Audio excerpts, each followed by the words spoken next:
La vie humaine est sacrée. Déclaration des évêques membres de la Conférence épiscopale nationale du Congo (CENCO) contre la banalisation de la vie en République démocratique du Congo.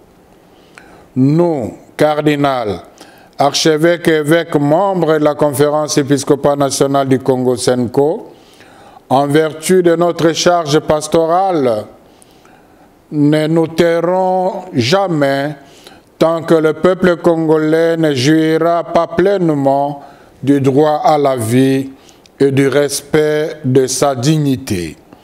En effet, au moment où la nation est préoccupée par la guerre à l'Est et les affres du phénomène Mobondo à l'Ouest, il est saugrenu que l'on assiste au massacre des civils et au carnage à la prison centrale de Makala à Kinshasa. Constat.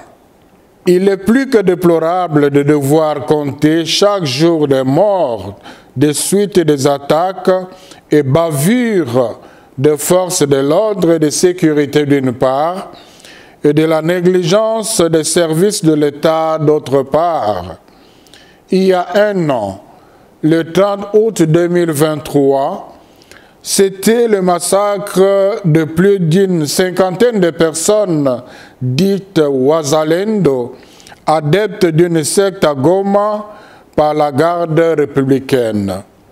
Récemment, le 15 août 2024, la nation congolaise a été endeuillée par le massacre crapulé d'une dizaine de jeunes du mouvement religieux Mbidi à Kilwa par certains éléments de forces armées de la République démocratique du Congo et de la police nationale congolaise. Le 18 août 2024, nous avons déploré la mort de 25 personnes, doublée de la disparition de 160 autres dans le naufrage d'une baleinière sur la rivière Lukeni dans le Maïndombe. Suite à la négligence des services de l'État commis à la régularisation de la navigation dans nos lacs et rivières.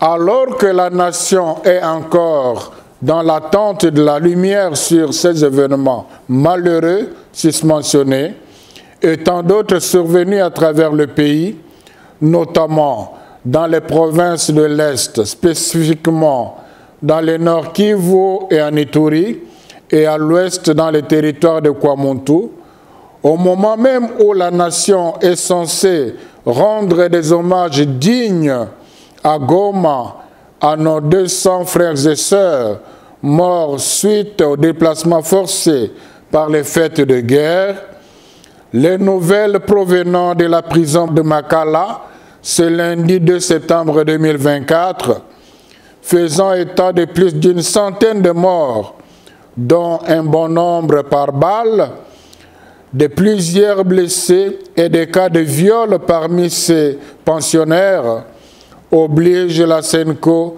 à réitérer sa déprobation de la banalisation de la vie humaine en République démocratique du Congo. Nous condamnons sans ambages ces ignobles atteintes à la dignité de la personne humaine. Nous joignons nos voix à celles de leurs excellences, nos seigneurs les évêques membres de la CENCO qui, en vertu de leur charge pastorale, n'ont pas caché leur indignation et dénonçant avec eux les tueries perpétrées dans leurs milliers. À nos chers évêques et à toutes les populations de leurs diocèses respectifs, avec qui ils partagent les joies et les misères, nous exprimons notre grande compassion.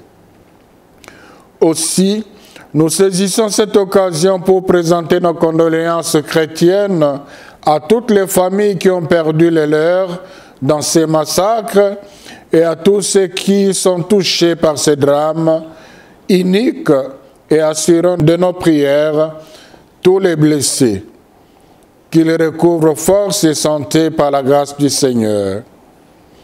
En parcourant le territoire national pour annoncer la bonne nouvelle de Jésus-Christ, nous constatons que le peuple congolais est meurtri d'une plaie profonde.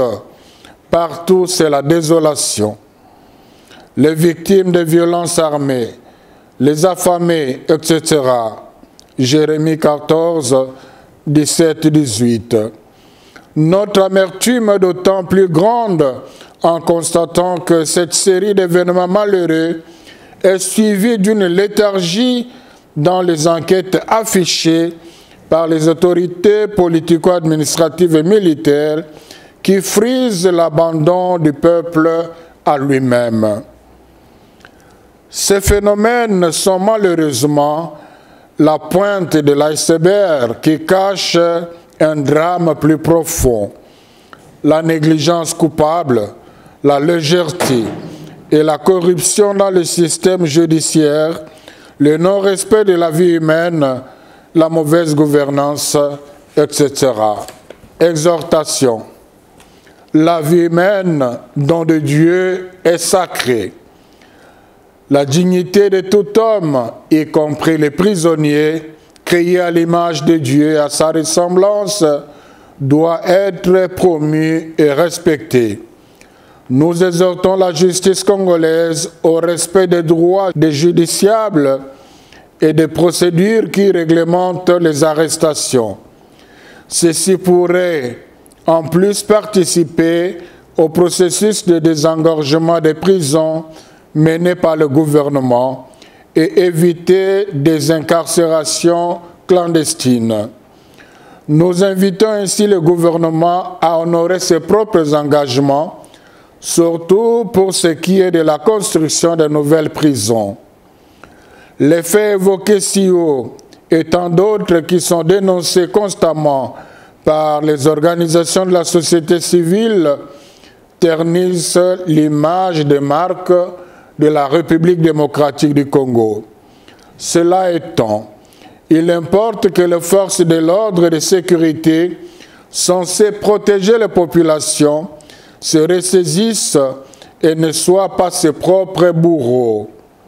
La CENCO invite en outre les instances judiciaires compétentes d'engager résolument des poursuites judiciaires à l'endroit des auteurs d'actes de ces violations des droits humains sur l'ensemble du territoire national et de les déférer devant leurs juges naturels.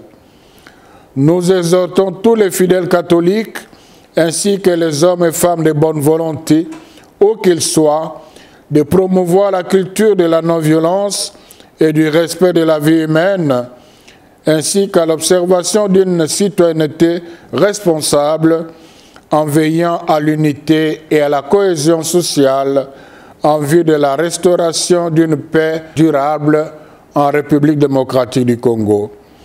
Que par l'intercession de la Sainte Vierge Marie, Notre-Dame du Congo et Reine de la paix, Dieu protège la RD Congo. À la signature, Son Excellence Monseigneur Fulgence Moteba Mugalu, archevêque de Lubumbashi, président de la CENCO. Je vous remercie.